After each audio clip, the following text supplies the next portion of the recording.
दोस्तों जून 2026 चल रहा है और शेयर मार्केट के इतिहास की सबसे बड़ी हलचल हो रही है। दुनिया के 3 सबसे बड़े टेक और एआई जायंट्स एक के बाद एक शेयर मार्केट्स में आ रहे हैं। जून 1 को एंथ्रोपिक ने आईपीओ के लिए फाइल किया, फिर जून 8 को ओपन एआई ने भी फाइल कर दिया और आज जून 12 को एलन मस्क की स्पेसएक्स अपना सबसे बड़ा आईपीओ लिस्ट कर रही है, जिसकी वैल्यूएशन लगभग $1.77 ट्रिलियन है।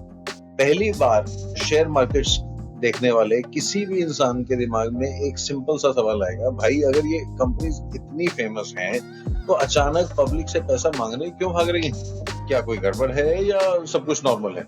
इसको समझने के लिए हम पहले एक आसान कंसेप्ट समझते हैं। आईपीओ होता क्या है? मान लो आपने एक बेकरी शुरू की। शुरू में आपने अपनी खुद की सेविंग्स से इसे चलाया। बाद में आपके एक अमीर दोस्त ने आपको 3 और आउटलेट्स खोलने के लिए पैसे दिए। लेकिन अब आपका सपना पूरे देश में 10,000 बेकरीज खोलने का है। अब आपके उस दोस्त के पास भी इतने पैसे तो है नहीं, तो आप क्या करोगे? एक आईपीओ, मतलब आप अपनी बेकरी को स्टॉक मार्केट पर लिस्ट कर दोगे, जिससे देश के लाखों लोग आपकी कंपनी का एक छोटा सा हिस्सा खरीद सकते हैं।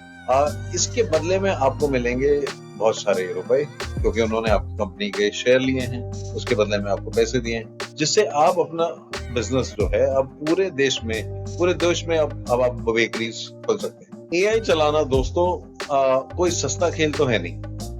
ओपन एआई का एस्टिमेट है कि उन्हें 2030 तक एआई इंफ्रास्ट्रक्चर और चिप्स पर लगभग $600 बिलियन खर्च करने पड़ेंगे। माइक्रोसॉफ्ट और अमेजॉन जैसे बड़े पार्टनर्स भी अब अकेले इतना पैसा तो दे नहीं सकते, इसलिए इन्हें पब्लिक से $1 ट्रिलियन फंड्स रेज करने की जरूरत पड़ रही है।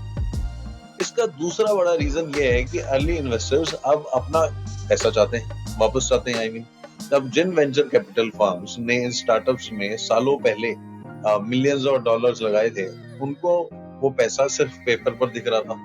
अब उन्हें चाहिए एक आईपीओ जिससे वो अपने सारे शेयर्स बेच सकें, रियल कैश हाथ में लें और अपना प्रॉफिट लेकर निकल सकें। ये वेंचर कैपिटल फर्म्स ये उसी दोस्त की तरह है जिसने आपको पैसा दिया था जब आपको 3 नई जगह पे आपको अपनी बेकरी खोलनी थी, तब आपको पैसा दिया। अब वो फ्रेंड आपके वेंचर से बाहर निकलना चाहता है। लेकिन दोस्तों, क्या ये कंपनीज अपना लॉस आम जनता के सर पर डाल रहे हैं? अगर हम फाइनेंशियल रिपोर्ट्स देखें तो ये सारी कंपनीज बहुत बड़ा लॉस कर रही हैं। ओपन एआई ने 2025 में लगभग $8 बिलियन का लॉस किया और स्पेसएक्स, जो कि एलन मस्क की कंपनी है, उसने 2025 में $4.9 बिलियन का लॉस दिखाया। अब जो मार्केट में स्केप्टिक्स है, मतलब जो थोड़ा नेगेटिवली देखते हैं, उनका मानना यह है कि प्राइवेट इन्वेस्टर्स की कंपनी को जल्दी से पब्लिक मार्केट पर लाना चाहते हैं, ताकि अगर कल को एआई का बिजनेस मॉडल फेल हो जाए तो सारा नुकसान रिटेल पब्लिक को हो, जबकि ओरिजिनल प्राइवेट इन्वेस्टर्स पहले ही अपना प्रॉफिट लेकर निकल चुके होंगे। इससे फाइनेंशियल वर्ल्ड में हॉट पोटैटो थ्योरी कहते हैं, जहां रिस्की एसेट्स का गर्म आलू एक दूसरे के हाथ में पास किया जाता है और जब तक हाइप गर्म है तब तक। क्या आपको पता है कि बड़ी बड़ी कंपनीज अब एआई से थक चुकी हैं? मार्केट में अब ऐसे साइंस दिख रहे हैं जिनसे जिन्हें एक्सपर्ट्स एआई फटीग बोल रहे हैं।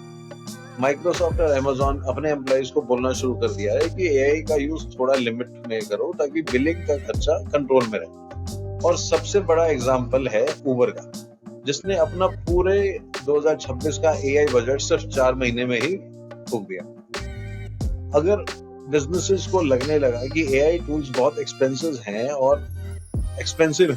और उन्हें इससे कोई अच्छा रिटर्न और इन्वेस्टमेंट नहीं मिल रहा है, तो इन एआई कंपनीज का रेवेन्यू अचानक गिर जाएगा। कोई भी इन क्लाउड या ओपन एआई, चैट जीपीटी में इन्वेस्ट करेगा नहीं। इसलिए ये कंपनीज रेवेन्यू स्लो डाउन आने से पहले ही जल्दी से आईपीओ लाकर पैसा रेस कर लेना चाहती हैं और एग्जिट ले लेना चाहती हैं। अगर आप मार्केट में नए हो और ओपन एआई के आईपीओ में इन्वेस्ट करना चाहते हो, तो पहले ये .com बबल का सर्च समझो। 1990s के .com बबल में सैकड़ों thousands of internet companies public गई, पर बाद में बैंकरप्ट हो गई क्योंकि उनके पास रियल प्रॉफिट्स नहीं थे। सिर्फ अमेजॉन जैसी कुछ ही कंपनीज बची और आज तक टिकी। तो एज अ बिगिनर आपको क्या करना चाहिए? सिर्फ 2 बातों का ध्यान रखना चाहिए। पहली बात, हाइप और फोमो के चक्कर में के पीछे नहीं भागना चाहिए। नए आईपीओस बहुत वोलेटाइल होते हैं, जो पहले दिन बढ़कर अगले ही हफ्ते क्रैश हो सकते हैं। और दूसरी बात, सिर्फ वादे नहीं, उनके प्रॉफिट्स को देखो। अपना पैसा लगाने से पहले वेट करो, उनके ऑफिशियल फाइनेंशियल रिपोर्ट्स को आने दो, देखो कि क्या वो सच में प्रॉफिटेबल है या नहीं। तो दोस्तों, ये था पूरा सच इन आने वाले एआई आईपीओस पर। अगर आपको ये वीडियो पसंद आई हो तो लाइक और सब्सक्राइब जरूर करना।